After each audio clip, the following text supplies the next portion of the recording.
Piloto recusa decolar após ouvir o que os passageiros disseram. Olá a todos. Aproveitem esses momentos de relaxamento enquanto assistem. Luiz Ribeiro estava sentado sozinho na sala de preparação da tripulação no Aeroporto Internacional de Guarulhos. O relógio marcava 5h42 da manhã. Do lado de fora da janela, o céu ainda estava escuro. Os aviões aguardando a decolagem permaneciam imóveis sob a luz amarela esmaecida, como feras gigantes adormecidas. Ele ajustou a gravata diante do espelho. Um rosto experiente, os olhos de âmbar afiados, mas agora marcados visivelmente por noites insones. Luiz Ribeiro, 52 anos, piloto veterano da Companhia Aérea Nacional do Brasil Aérosol. Já fora homenageado como o melhor piloto do ano em 2016.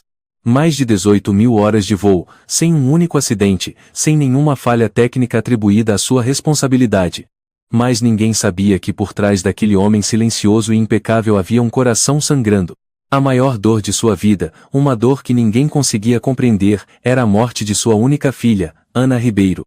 5 anos antes, o voo de Campinas para Brasília explodiu no ar apenas 8 minutos após a decolagem. Entre as 167 vítimas, estava Ana. Ela era a comissária-chefe daquele voo fatídico.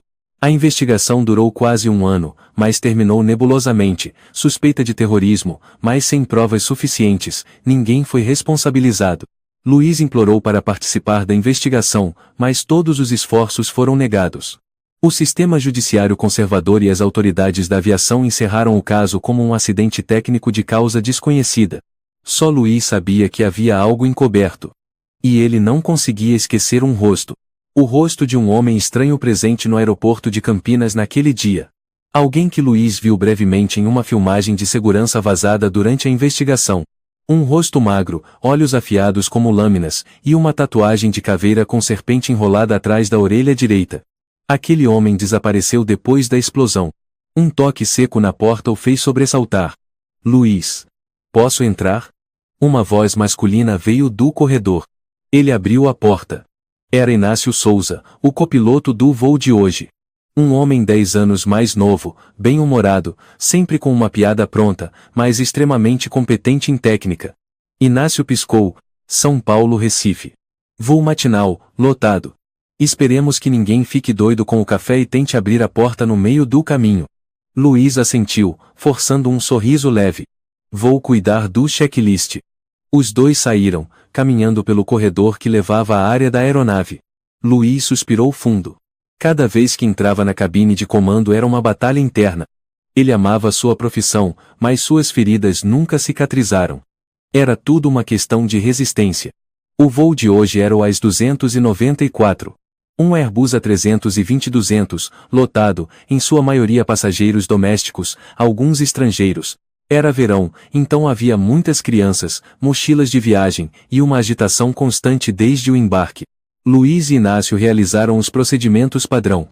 Sistema de navegação, resposta ao radar, pressão da cabine, tanque de combustível, luzes de sinalização, comandos de voo, tudo normal. Luiz falou baixo pelo intercomunicador. Cabine pronta. Aguardando o sinal da torre. Nesse momento, um som estranho surgiu nos fones de ouvido. Uma voz sussurrada, como vinda de outro mundo. Coloquei o dispositivo embaixo do assento 16. O plano é igual ao de Campinas. Luiz prendeu a respiração por um instante. Ele virou-se bruscamente para olhar Inácio, mas o colega continuava concentrado na checagem dos painéis. Você ouviu isso? Luiz perguntou em voz baixa. O quê? Inácio franziu a testa. Nada. Nada. Ele balançou a cabeça. Mas seu coração disparava. Aquela voz. Aquele timbre. Era familiar demais. E a imagem surgiu clara em sua mente como se tivesse sido ontem, o homem com a tatuagem de caveira e serpente.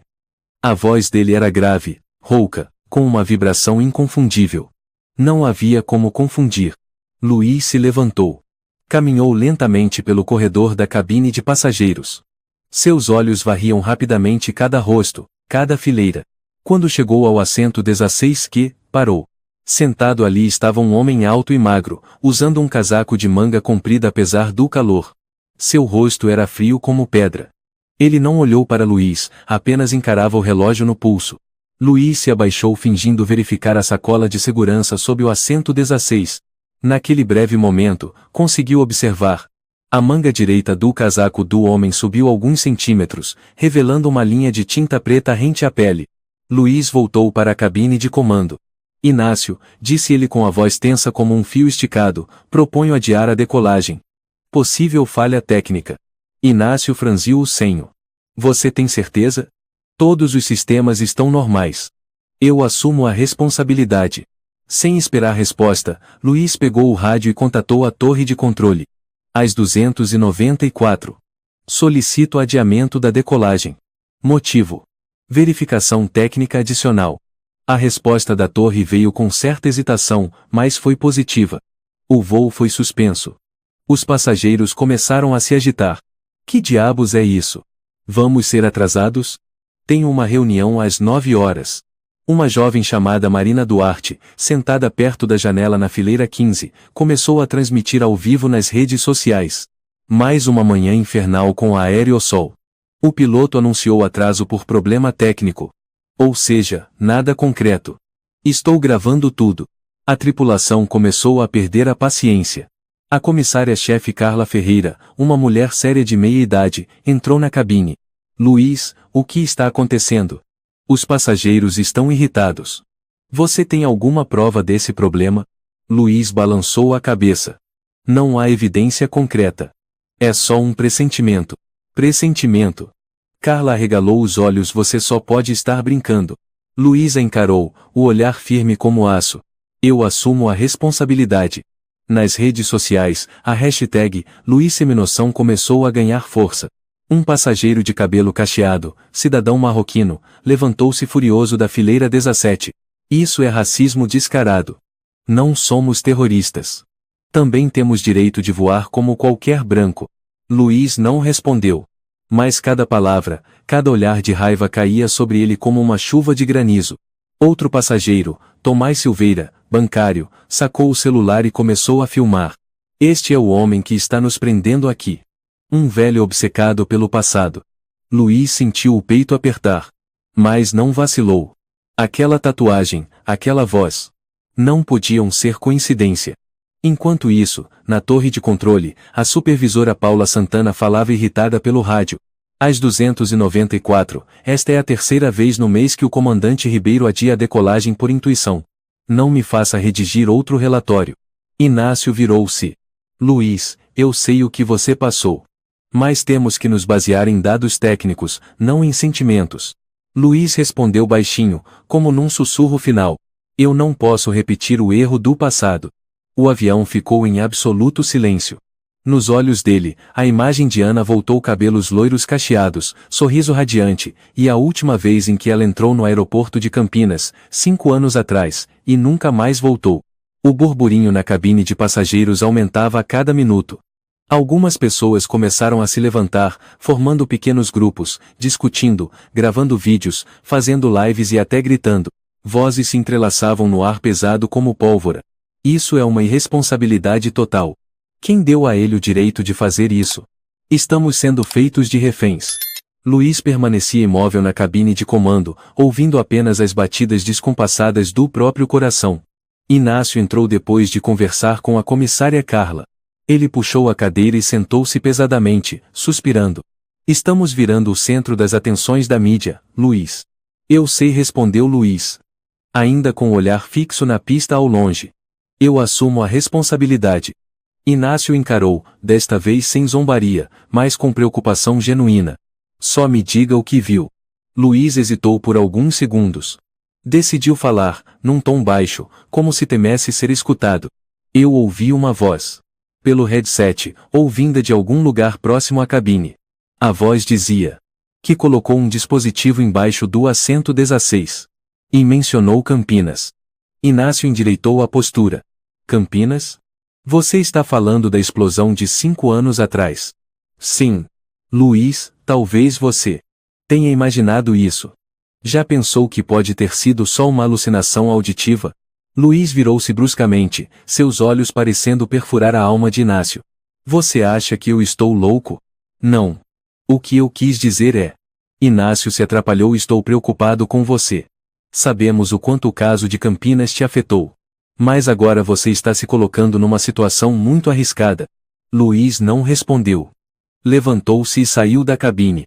Na área dos passageiros, o clima já era de revolta. Um grupo havia retirado suas malas e se aglomerava perto da saída de emergência.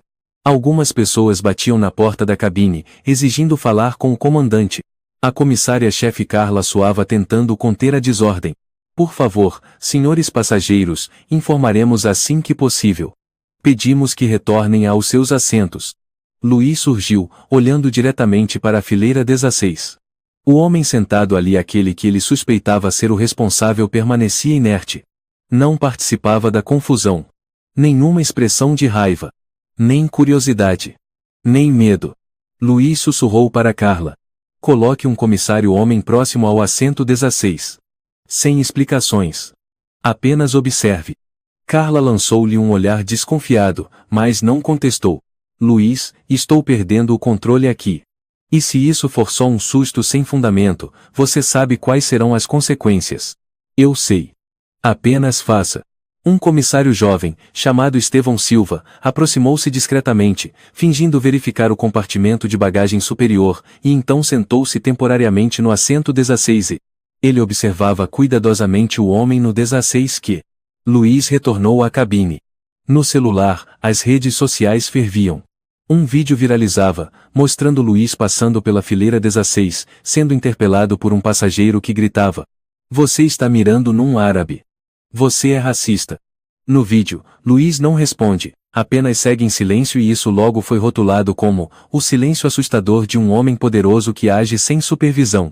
A conta oficial da Aerosol era inundada por comentários indignados. Expulsem Luiz Ribeiro dos céus. Não quero minha vida nas mãos de um velho enlutado. Se ele tem problemas psicológicos, por que ainda está voando? Na sala de operações no térreo, a chefe de comunicação da companhia Isabel Cunha recebia ligações incessantes da imprensa. Não, ainda não temos um comunicado oficial. Sim, estamos apurando internamente. Não, não se trata de discriminação racial. A coordenadora de solo Paula Santana virou-se para um colega. Luiz Ribeiro está cavando a cova da companhia aérea inteira. Dentro do avião, após quase 20 minutos de atraso, o barulho não diminuía. Um grupo de estudantes da Universidade de Curitiba começou a entoar palavras de ordem em protesto, transformando a aeronave numa pequena manifestação. Um passageiro idoso, Manuel Monteiro, gritou: "Temos o direito de saber o que está acontecendo." Luiz saiu novamente. Desta vez, não caminhou pela cabine. Ele parou no corredor, diretamente em frente ao assento 16. O homem ali ergueu o rosto. Seus olhares se cruzaram. Luiz disse com frieza: "Com licença. Preciso verificar algumas informações. Por favor, apresente sua documentação." O homem franziu a testa e sorriu com desdém. "Não vejo razão para fazer isso, comandante." A voz dele era a mesma. Luiz cerrou os dentes. "Você tem o direito de permanecer calado, mas eu tenho o direito de atrasar o voo por razões de segurança." Atrás de Luiz, ouviu-se o clique de alguém iniciando uma transmissão ao vivo. O homem do assento 16 que levantou-se. Tinha altura semelhante à de Luiz, magro, porém musculoso. Tirou os documentos do bolso do casaco: passaporte marroquino, nome Nassim El Haddad, bilhete eletrônico compatível. Luiz pegou, deu uma olhada. A foto batia, mas algo o deixava em alerta. A gola da camisa do homem revelava algumas tatuagens desbotadas como se tivessem sido removidas recentemente. Uma voz soou por trás: "Luiz, por favor, volte para a cabine." Era Inácio. Luiz devolveu os documentos a Nassim. "Obrigado. Pode se sentar." O homem sentou-se sem dizer mais nada. Luiz voltou para a cabine. Inácio cruzou os braços. Já se passaram 35 minutos. Se não houver ordem direta da segurança, vou anunciar o reinício do voo. Luiz permaneceu em silêncio. Não tinha nada em mãos além de memórias. Seus olhos estavam enevoados. Inácio suspirou. "Luiz, sei que você acredita estar fazendo o certo. Mas ninguém pode confirmar uma voz que só você ouviu." Luiz sentou-se. Sentia um gosto amargo na garganta. Dentro dele, o passado se erguia, trazendo de volta cenas antigas. Ana, o corredor do aeroporto de Campinas, a imagem borrada da câmera de segurança com a tatuagem da caveira e serpente. Luiz não podia, não devia ignorar seu pressentimento. No momento em que Inácio se preparava para anunciar o reinício, a voz do sistema interno soou. Cabine, aqui é o técnico Sérgio Ferreira. Estou verificando a fileira conforme solicitado. Encontrei algumas anomalias. Parece haver fios elétricos sob o assento 16C. Preciso de verificação adicional. Luiz se levantou de um salto. O que disse? Há um fio estranho saindo do assento 16 que até o chão. Não está conectado à fonte principal. Pode ser um dispositivo de controle remoto. Estou chamando a segurança. Inácio arregalou os olhos. Puta merda. Luiz saiu rapidamente da cabine. A polícia do aeroporto foi acionada. Em menos de 3 minutos, 6 agentes com coletes à prova de balas invadiram o avião. Nassim El-Haddad foi imobilizado no local, mas não resistiu. Apenas levantou a cabeça para olhar Luiz uma vez, com um leve sorriso, e então abaixou o olhar. Luiz estava parado no meio da cabine de passageiros, o corpo completamente rígido. Um dos passageiros murmurou. Meu Deus! Ele estava certo. Luiz ainda não disse nada. No coração dele, os estilhaços de 5 anos atrás começavam, pouco a pouco, a se recompor, mas ainda era cedo demais para dar nome a isso. A polícia escoltou Nassim El-Haddad para fora do avião em um silêncio sufocante. Não havia mais gritos, nem lives. Só restavam olhares de espanto, vergonha e perplexidade voltados para o homem que, até pouco antes, era chamado de velho maluco. Luiz Ribeiro permaneceu imóvel, as mãos cerradas em punhos, o colarinho encharcado de suor, mas o olhar já não tremia. Um passageiro mesmo que havia gravado o vídeo acusando Luiz desligou o celular, envergonhado, sem coragem de levantar a cabeça. Marina Duarte, a jovem que fazia a live animada mais cedo, abaixou a cabeça e sussurrou para a pessoa ao lado. A gente quase morreu. O avião foi isolado. Os passageiros foram evacuados. Toda a tripulação foi obrigada a redigir um relatório por escrito. Luiz desceu pela escada de emergência, caminhando por um corredor reservado até a sala de espera da equipe técnica. Do lado de fora, viaturas, esquadrão antibombas e um grupo de jornalistas já se aglomeravam, contidos por uma barreira de segurança. Inácio correu atrás dele e pousou a mão discretamente no ombro de Luiz. Me desculpa. Luiz não respondeu. Em sua mente, uma porta acabava de se abrir, deixando a luz fria do passado iluminar o presente. Luiz foi afastado temporariamente das atividades de voo para colaborar com a investigação interna. Ninguém disse claramente que ele havia agido errado, mas os olhares dos superiores e do departamento jurídico deixaram claro o recado. Não queremos que isso venha a público. Na sala reservada da tripulação, ele se sentou diante do gerente sênior de RH da companhia Fernando Pereira, um homem calvo com tom de voz sempre suave, como um advogado defendendo seu caso. Luiz, ninguém nega que você detectou algo incomum. Mas a sua conduta, do ponto de vista do protocolo, ultrapassou os limites, especialmente por não haver provas concretas no momento em que decidiu adiar o voo.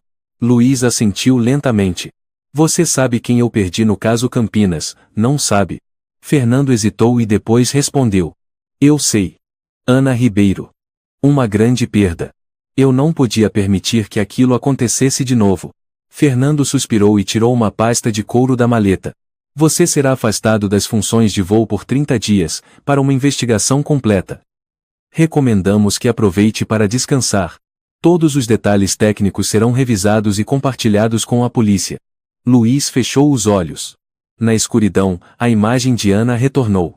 O sorriso dela no dia da formatura, o brilho no olhar ao vestir pela primeira vez o uniforme de comissária-chefe. Naquele dia, ele lhe dissera, você vai voar longe, Ana. Mais longe do que seu pai jamais voou. E então ela voou. Para sempre. Depois de sair da sede da companhia, Luiz dirigiu até uma área de segurança do aeroporto onde são armazenadas as gravações das câmeras internas. Um antigo amigo, Martim Lopes, agora chefe de segurança técnica, o recebeu com um semblante cauteloso. Luiz. Eu já soube. Você causou um terremoto. Preciso ver as imagens da câmera de segurança no portão de embarque do voo AS 294. Ângulo da poltrona 16. Martim lançou um olhar por cima do ombro. Não sei se eu deveria te mostrar isso. Luiz não disse nada. Apenas tirou do bolso uma foto antiga tirada dos arquivos do caso Campinas. Uma imagem embaçada de um homem parado no corredor do aeroporto, com uma tatuagem atrás da orelha, uma caveira com uma cobra enrolada, o símbolo que assombrava Luiz há 5 anos. Martim assentiu lentamente. Me acompanha. Na sala de monitoramento, Luiz sentou-se diante da tela. As imagens mostravam os passageiros passando pelo raio-x. Quando Nassim El-Haddadi apareceu, Luiz inclinou-se e pediu para pausar. Deu zoom no quadro e ajustou o foco. Gola alta. Mas, num instante breve, ao passar pelo detector de metais, a gola se deslocou. Luiz prendeu a respiração. Parte da tatuagem apareceu muito apagada, mas reconhecível, a caveira, e a curva sinuosa da cobra enrolada. Luiz se levantou da cadeira num pulo. É ele. Martim franziu o senho. Você tem certeza? Luiz deu um sorriso amargo. Quantas vezes você já me fez essa pergunta, Martim? Eu disse que era ele há 5 anos. Ninguém acreditou. Martim ficou em silêncio. A luz da tela refletia no rosto do velho amigo, acentuando cada ruga. Luiz voltou ao pequeno apartamento nos arredores de São Paulo. O silêncio era tão absoluto que o tic-tac do relógio parecia uma batida na cabeça. Ele tirou a gravata, despiu o uniforme, foi até o armário e puxou uma antiga caixa de lata. Dentro estavam os pertences de Ana. Uma foto da família, o crachá. Ribeiro, um caderno azul, e o lenço que ela costumava usar ainda com um leve perfume. Ele abriu o caderno. Na primeira página, Ana havia escrito: acima das nuvens, só se pode confiar em si mesmo. No chão, confio no meu pai. Luiz desabou no chão, abraçado ao caderno. As lágrimas se acumulavam nos olhos, mas não escorriam. Aquela frase rompeu o gelo que ele havia construído ao redor do próprio coração durante 5 anos. Ele havia vivido como uma máquina, correto, disciplinado, sem tropeços. Mas hoje ele violara o protocolo, ultrapassara suas funções para fazer o que sua filha sempre acreditou ser certo. Na manhã seguinte, os jornais noticiavam em coro. Voo AS 294 atrasado por suspeita de bomba. Polícia encontra dispositivo eletrônico sob assento de passageiro. Mas a imprensa também caiu em cima de Luiz. Comandante Ribeiro, o homem que recusou decolar por intuição? O perigo de entregar vidas a alguém obcecado com o passado. Piloto ou vidente? A imagem de Luiz estampava a capa de um tabloide sensacionalista. A legenda dizia: Luiz Ribeiro, que perdeu a filha no caso Campinas, agora é centro da polêmica, herói ou paranoico.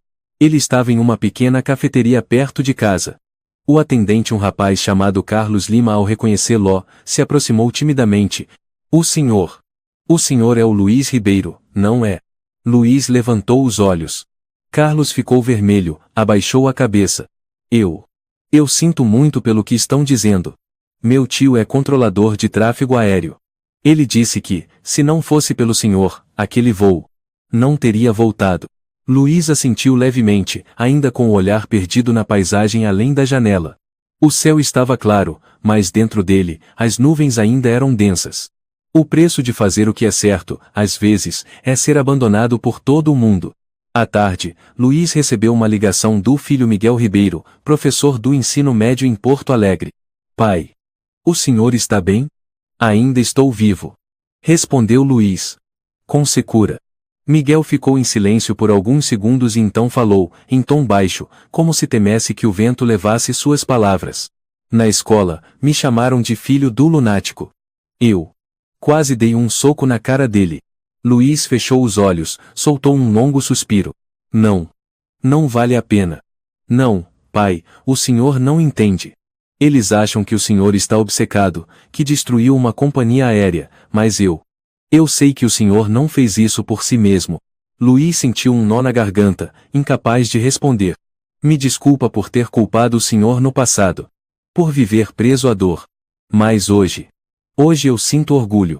O telefone ficou em silêncio por alguns segundos. Depois, Luiz apenas conseguiu sussurrar: obrigado.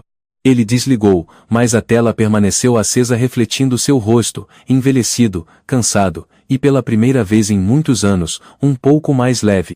No dia seguinte, Luiz foi convocado para uma reunião com Inácio e a comissária-chefe Carla. Um quadro branco foi colocado no centro da sala, com o diagrama da cabine e a poltrona 16 marcada em vermelho. Abaixo, uma foto do objeto suspeito. O chefe da investigação de segurança aérea Vicente Almeida, um homem corpulento de voz rouca, conduziu a apresentação. O dispositivo não continha explosivos. Mas era um transmissor eletrônico inteligente, capaz de ativar qualquer circuito de bomba, desde que exista um receptor compatível dentro de um raio de 30 metros. Luiz recostou-se na cadeira, em silêncio. Vicente o encarou. Senhor Ribeiro. Se o voo tivesse decolado, e o transmissor fosse ativado no momento certo, é bem provável que a cabine perdesse completamente o controle, justo na fase mais crítica, a subida. Luiz assentiu levemente, sem dizer nada. Carla murmurou. Você estava certo. Inácio baixou a cabeça, a voz grave. Me desculpa. Luiz continuou calado. Mas suas mãos, antes soltas, agora se cerravam discretamente. Vicente prosseguiu. Estamos tentando rastrear a origem do dispositivo. Sem número de série, sem registro de importação, pode ter sido feito artesanalmente. E o passageiro do 16 que? Perguntou Carla. Nassim El Haddad. Passaporte marroquino válido. Mas a imigração encontrou indícios de identidade falsa. Foi entregue à Agência Nacional Antiterrorismo. Luiz olhou para o quadro, para a marca vermelha na poltrona 16 que? Aquele olhar o levou de volta a uma manhã de 5 anos atrás. Naquele dia, Luiz não tinha voo. Ana estava se preparando para o trajeto Campinas-Brasília. Ele a levou até o aeroporto e ficaram juntos em uma cafeteria da área doméstica. Ana sorria radiante, cabelo cacheado preso de lado, tomando um latte enquanto falava sobre a nova tripulação. Esse voo é só com gente jovem. Sabia, pai? Tem até um passageiro VIP, um diretor de cinema famoso. Cuidado com esses aí, Luiz brincou, famosos costumam ser complicados. Ana deu um beliscão leve no braço dele. Pai sempre pensando o pior. Sou piloto. Isso faz parte da função. Antes que ela partisse, Luiz entregou-lhe uma caneta pequena, com as iniciais, A.R., gravadas, disse, leve com você. E quando for escrever no diário, lembre que o pai lê nas entrelinhas. Ana sorriu e se afastou, puxando a mala e acenando através do vidro. Foi a última vez que ele a viu. Agora, Luiz estava sozinho na sala de investigação interna. Vicente entrou, trazendo um café. Quer um? Luiz balançou a cabeça. Vicente sentou-se do outro lado da mesa. Sei da história da sua filha. Também perdi um irmão no atentado da Estação da Luz, em 2004. Pela primeira vez, Luiz o encarou por alguns segundos. A sensação de que ninguém vai ser responsabilizado. É pior do que a perda. Eu entendo. Ambos se calaram. Desta vez, o senhor salvou a vida de centenas de pessoas, disse Vicente, e talvez tenha encontrado a primeira pista real desde Campinas. Luiz não respondeu, mas seus olhos ganharam um novo brilho. Havia muito tempo ele não se sentia menos sozinho em sua memória. Naquela noite, Luiz voltou para casa. No caminho, parou em uma pequena loja de impressão e fotografia digital. Entregou um pendrive ao atendente. Quero ampliar essa imagem e imprimir em alta qualidade. A foto foi revelada, nítida até os traços da tatuagem no pescoço de Nassim. Luiz colou a foto no mural da sala, ao lado da Diana. Sentou-se no sofá e encarou os dois rostos opostos. Um anjo. Um demônio. O telefone tocou. Número desconhecido. Luiz atendeu. Senhor Ribeiro? Sou eu. Aqui é o capitão Adriano Campos, da Equipe Nacional Antiterrorismo. Iniciamos uma investigação mais ampla sobre o grupo relacionado a El Haddad. E temos uma nova informação. Diga. Descobrimos que ele manteve contato com um IP localizado no aeroporto de Campinas exatamente 3 dias antes da explosão daquele ano. Luiz ficou em silêncio, os lábios tremendo. Além disso, 2 passageiros que estavam no mesmo voo da Ana, naquela época, estão sendo procurados. Acreditamos que o caso Campinas não foi um ato isolado. Luiz fechou os olhos. Pela primeira vez, sentiu que uma artéria do passado conectava-se ao presente, um fio que ele buscava há 5 anos. Quando a ligação terminou, ele saiu para a varanda. A noite em São Paulo estava fresca. No céu, um avião piscava, cortando as nuvens. Luiz sussurrou. Estou mais perto, Ana. Mais perto do que nunca. Na manhã seguinte, Luiz acordou com o telefone tocando sem parar. Olhou o relógio, 6h27. A janela do quarto estava entreaberta, a luz suave da manhã atravessava as cortinas, dourando o cômodo. Na tela, 18 chamadas perdidas. O último nome, Miguel Ribeiro. Ele retornou. Do outro lado, Miguel atendeu imediatamente. Pai. O senhor viu o noticiário hoje de manhã? Luiz balançou a cabeça, voz rouca. Ainda não. O que houve? Eles colocaram o senhor na TV Nacional. Mas não de forma boa. Luiz ficou em silêncio. Uma brisa leve passou pela varanda, fazendo tremular a foto de Ana pendurada perto da janela. O que disseram? Ele perguntou. Um programa matinal do canal Rede 24 Horas mostrou o vídeo daquela vez no avião.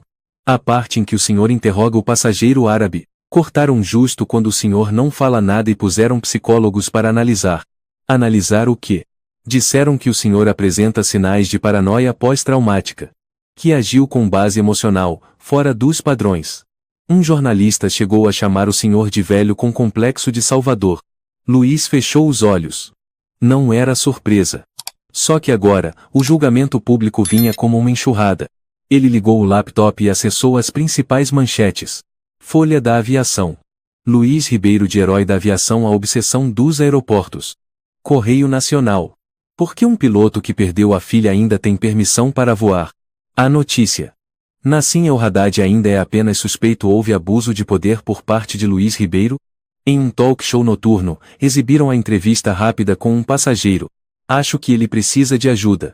Quando passei por ele, não vi um olhar normal. Era o olhar de alguém vivendo dentro de uma memória que não pertence mais ao presente. O vídeo bateu quase 2 milhões de visualizações nas primeiras 12 horas. Os comentários estavam divididos em 2 blocos bem claros. É assustador que um sentimento pessoal possa atrasar centenas de pessoas só por causa de um pressentimento. A tragédia de Campinas matou a filha dele. Mas ele não deveria deixar essa morte decidir o destino dos outros. Outros comentários eram cruéis. Luiz Ribeiro vá voar sozinho para o mar e não volte mais. Um homem que não salvou a própria filha agora quer salvar um avião inteiro. Luiz fechou o notebook. Seu peito doía não pelas ofensas mas por causa da última frase. Ela tocava fundo na ferida que o corroía em silêncio havia 5 anos. No escritório executivo da companhia Aéreo Sol, o ambiente estava prestes a explodir. Isabel Cunha circulando ao redor da mesa de reuniões com páginas de jornais impressas nas mãos murmurava entre dentes. Precisamos emitir uma resposta. Agora.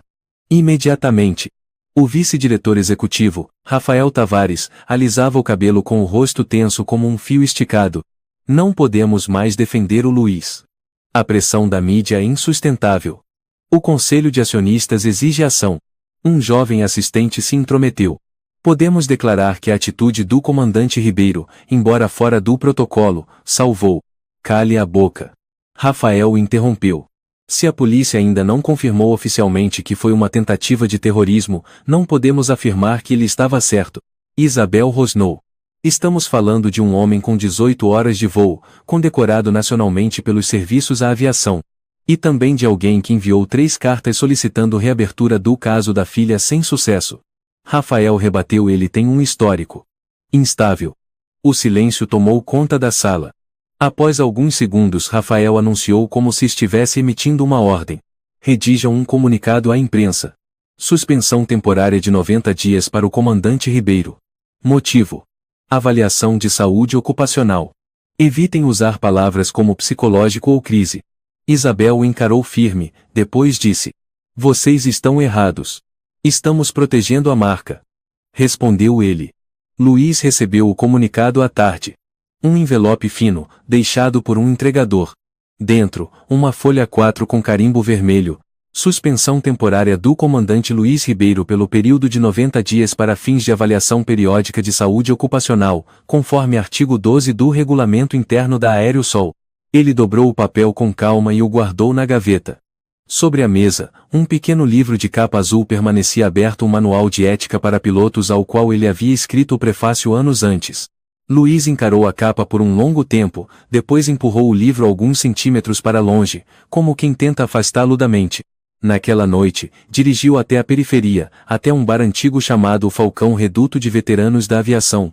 Luz amarelada e fraca, música flamenca abafada, e um leve cheiro de uísque no ar. Após alguns drinks, uma voz familiar surgiu atrás dele. Luiz. Não imaginei te encontrar aqui hoje. Era Cláudio Neves, piloto aposentado que voara com Luiz mais de 10 anos antes. O rosto de Cláudio carregava rugas profundas dos seus 60 anos, os cabelos já brancos, mas o olhar ainda afiado. Luiz esboçou um sorriso amargo. Eu também não imaginei voltar aqui. Cláudio sentou-se e pediu 2 tequilas. Eu ouvi. O país inteiro ouviu. Merda. Eles não estão errados. Disse Luiz. Eu agi fora do protocolo. Cláudio riu. Qual protocolo manda você ficar calado quando sabe que alguém pode morrer? Luiz permaneceu em silêncio. Cláudio continuou. As pessoas confundem racionalidade profissional com intuição experiente. Acham que só números garantem segurança, esquecem que quem controla o céu ainda é um ser humano. Luiz assentiu, servindo outro copo. Eles não precisam mais de mim. Talvez seja a hora de me aposentar de verdade. Cláudio fez um gesto com a mão. Não. Se você sair agora, vão escrever seu nome como exemplo de erro. Mas se você continuar e lutar, eles vão ter que reescrever os livros. Luiz não respondeu. O copo em sua mão tremia levemente. Talvez fosse a idade, talvez fosse o peso da verdade que acabara de ouvir. No dia seguinte, enquanto a imprensa continuava repetindo manchetes como intuição ou delírio, algo inesperado aconteceu. Um e-mail anônimo foi enviado a todas as redações do Brasil. Assunto: não é intuição. É prova. O e-mail trazia 2 anexos.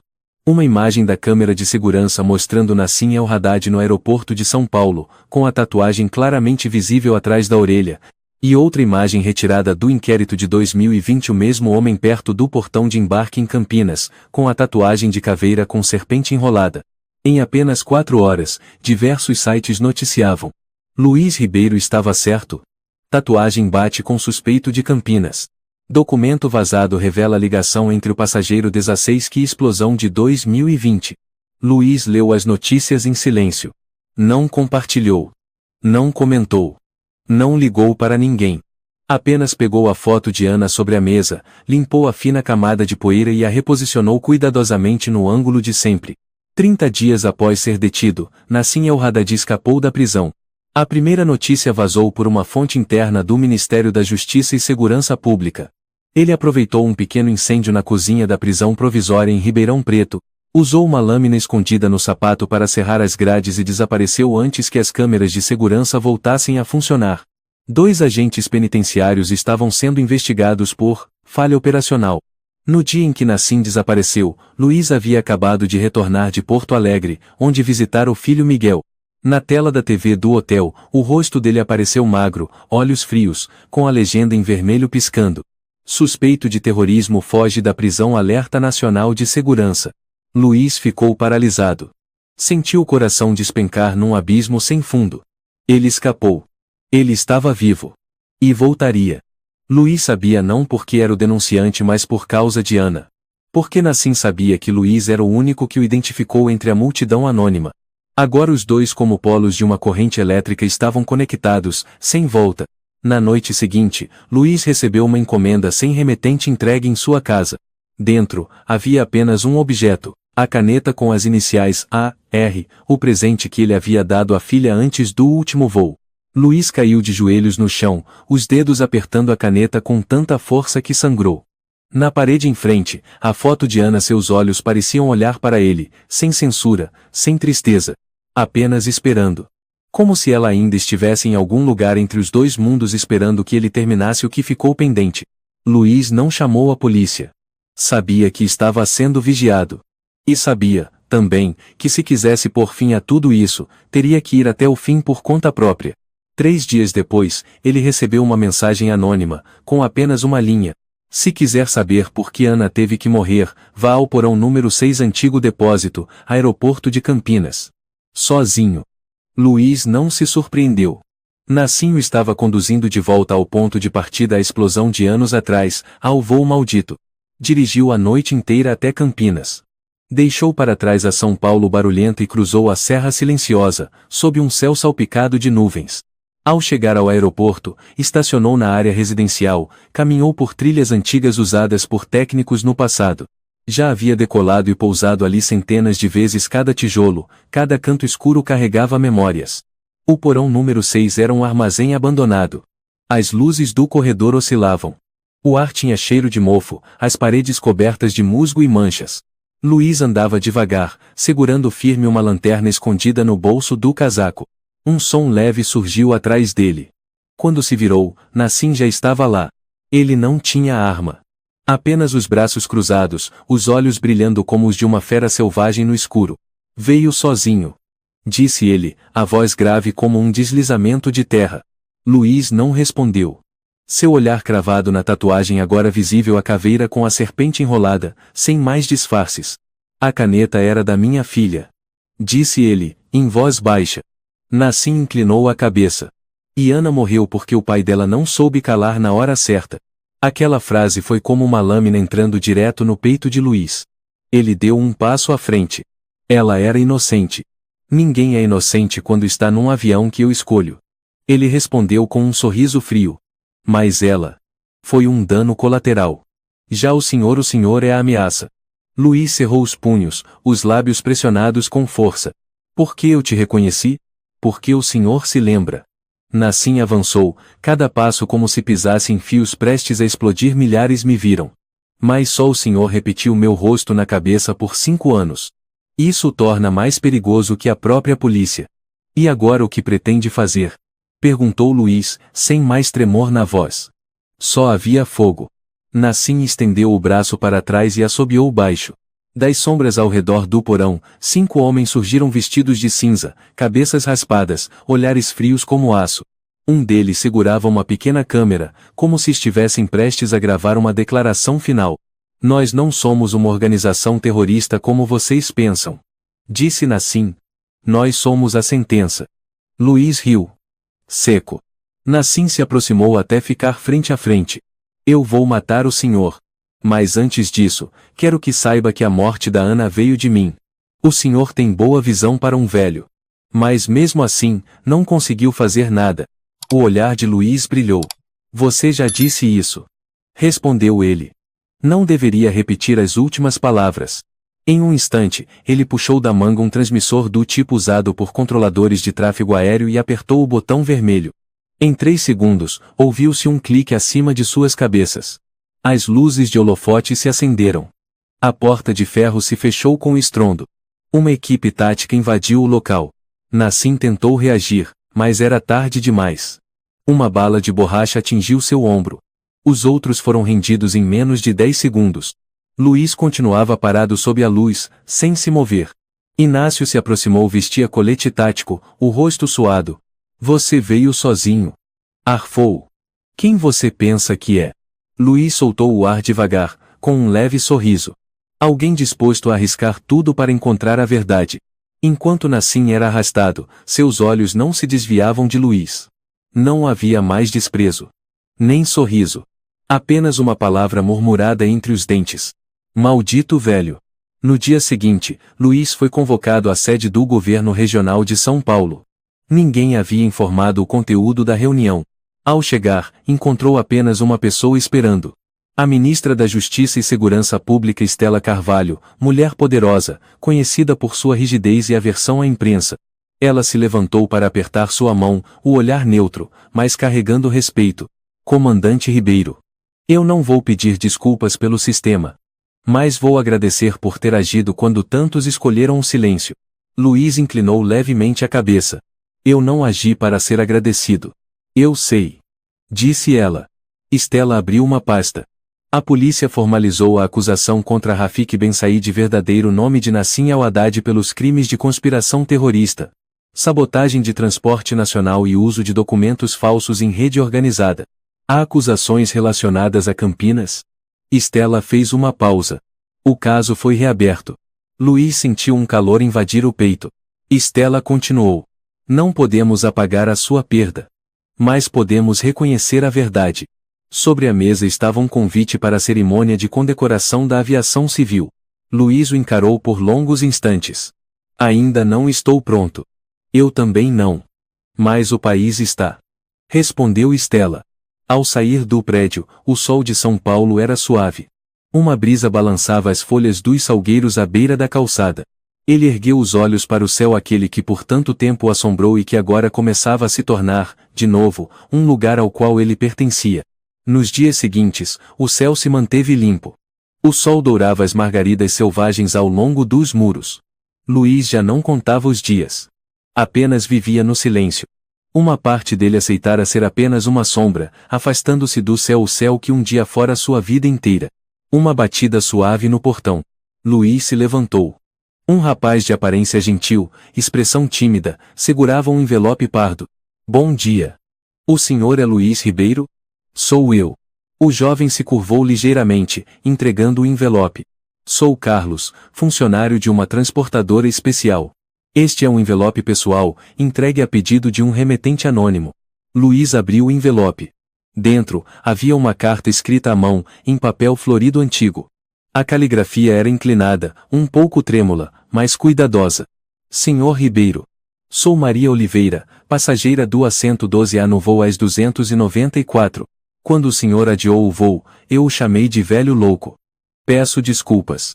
Na semana passada, a polícia foi à minha casa e me contou que eu escapei da morte. Se o avião tivesse decolado naquele dia, se o senhor não tivesse escutado aquela voz. Eu e minha neta, uma menina de 7 anos com alergia severa a amendoim, que levava um inalador durante a viagem, talvez não estaríamos vivas. Escrevo esta carta para dizer: estou viva por sua causa. E minha neta não vai crescer órfã porque o senhor fez o que era certo. Luís leu cada linha com as mãos trêmulas. A letra parecia quebrar-se diante dos seus olhos. Ele virou a carta. Preso a ela havia um pequeno papel, um desenho feito com giz de cera por uma criança. Era ele, em frente a um avião, com um halo brilhando sobre a cabeça, como um anjo. Luís colocou a carta sobre a mesa, sem conseguir falar. Pela primeira vez em muitos anos, chorou. Mas não pelas perdas. Chorou por algo simples e verdadeiro, um reconhecimento que vinha do coração. No início de março, Luís recebeu um convite oficial do Ministério dos Transportes e Segurança da Aviação do Brasil. Pela primeira vez, o governo anunciava publicamente uma cerimônia especial em sua homenagem a ser realizada no antigo Palácio do Congresso em São Paulo, com a presença de representantes da Aerosol, da mídia e das famílias dos sobreviventes. Miguel ligou de Porto Alegre. Pai. O senhor vai? Não sei. Não preciso que eles me perdoem. Não é perdão. É a verdade sendo reconhecida. Luís ficou em silêncio por um longo tempo. Você vai comigo? Claro que sim. A cerimônia ocorreu num auditório redondo, sob luz dourada e quente que banhava as cadeiras lotadas. Acima do palco, o símbolo da aviação civil brilhava em alto relevo. Luís vestia um terno preto antigo, sem medalhas, sem laço, sem distintivo. Ao lado dele, Miguel, pela primeira vez aparecendo ao lado do pai diante da imprensa. A voz do alto-falante ecoou. Convidamos o senhor Luís Ribeiro, piloto honorário, a subir ao palco para receber a comenda do Ministério dos Transportes por sua bravura, firmeza e ética profissional além dos limites do protocolo. Luís subiu ao palco. Uma salva de palmas estrondosa ecoou, já não mais esparsa como nos dias em que foi criticado. Ele permaneceu parado por um instante, olhando para o auditório. Na multidão, viu muitos rostos conhecidos. Estevão, o comissário que sentou próximo ao assento 16, Inácio, o colega daquele dia. E até Cláudia, a técnica do Esquadrão Antibombas da Polícia Federal que localizou o dispositivo. Mas o mais importante, ele viu Maria Oliveira, a mulher que escreveu a carta à mão, segurando a neta nos braços. A menina acenou e correu até o palco. A segurança permitiu que ela se aproximasse. Em suas mãos, estava um novo desenho, desta vez retratando ele e Ana, de mãos dadas sob um arco-íris. A mamãe disse que o nome dela era Ana. Eu desenhei ela para o senhor não ficar triste. Luís se ajoelhou e a abraçou. O auditório ficou em silêncio. Ouviam-se soluços em vários cantos. Miguel virou o rosto, os olhos marejados. Luís se levantou, pegou o microfone e falou com voz rouca. Eu não sou um herói. Sou apenas um pai que perdeu uma filha e não queria perder mais ninguém. Se fiz algo certo, foi porque ouvi a voz da minha filha mesmo quando ninguém mais podia ouvir. O auditório inteiro se levantou aplaudindo. Dessa vez, não havia quem se opusesse. Enquanto isso, em São Paulo, acontecia o julgamento de Rafik Ben Said, que usava o nome falso Nassim El-Haddad após 7 meses de detenção. O julgamento não foi aberto ao público, mas a imprensa internacional noticiou. Rafik foi acusado de uso de identidade falsa, conspiração para desestabilizar a segurança nacional, posse de dispositivo de controle ilegal em aeronave civil e, principalmente, envolvimento na morte de 167 passageiros na explosão de 2020. As provas de DNA coincidiam, o diário encontrado na mala e o modelo do dispositivo idêntico ao usado em Campinas fizeram com que o júri levasse menos de 3 horas para emitir a sentença. Pena: prisão perpétua, sem direito a condicional. Luiz não compareceu à audiência. Não precisava ver aquele homem algemado, nem ouvi-lo alegar inocência ou manter o silêncio. Só precisava saber que Ana havia sido oficialmente reconhecida como vítima de um atentado e não mais de um acidente técnico sem explicação. No dia seguinte, ele retornou à cidade de São Miguel do Oeste, o refúgio de quando tudo havia desmoronado. Mas, desta vez, ele não se escondeu. Foi até a escola primária local, conversou com a diretora. 3 semanas depois, uma turma especial foi criada onde ele contava histórias sobre ser piloto para as crianças, usando modelos de papel e imagens reais de radar. As crianças o adoravam. Chamavam-no de seu céu porque contava histórias como se o céu fosse seu melhor amigo. Certo dia, a menina de cabelos cacheados, a neta de Maria, se aproximou com um caderno na mão. Vovô Luiz, eu tô escrevendo um diário igual o da tia Ana. Eu escrevi que o senhor voa todo dia, mesmo sem entrar no avião. Luiz sorriu. A Ana ficaria muito orgulhosa de você. O senhor ainda fica triste por causa dela? Ele assentiu, o olhar calmo. Sim. Mas a tristeza não serve para guardar. Ela serve para ser combustível para o que é certo. A menina não entendeu tudo, mas balançou a cabeça com força e saiu correndo como o vento. Naquela noite, Luiz estava em seu pequeno escritório. A luz amarela e morna iluminava o desenho da criança, ele e Ana, sob um arco-íris. Ele abriu seu caderno e escreveu a última linha do manual que vinha escrevendo. O céu não precisa dos melhores, precisa de quem esteja lá na hora certa. Ele pôs a caneta de lado, levantou-se e foi até o quintal. O céu da noite estava cheio de estrelas. Um avião real cruzava lá no alto, luzes piscando contra o fundo escuro e sereno. Luiz olhou para cima e sussurrou. Ana. O pai voou certo, uma última vez. E o pai nunca vai deixar de lembrar de você. A história de Luiz Ribeiro é um lembrete poderoso de que a coragem, às vezes, não está em atos grandiosos, mas em fazer o que é certo quando o mundo inteiro duvida. Ela nos ensina que a intuição fundamentada é parte da responsabilidade profissional, e que a verdade, por mais enterrada que esteja, sempre encontrará a luz. A maior lição é esta. A honra não vem de medalhas ou da opinião pública, mas da própria consciência quando enfrentamos escolhas entre a vida e a morte pelos outros, e por nós mesmos. Se você gostou desta história, convidamos você a dar um like e se inscrever em nosso canal. Seu apoio nos motiva a continuar trazendo histórias comoventes quase todos os dias. Estamos muito agradecidos pelo seu apoio. Até breve.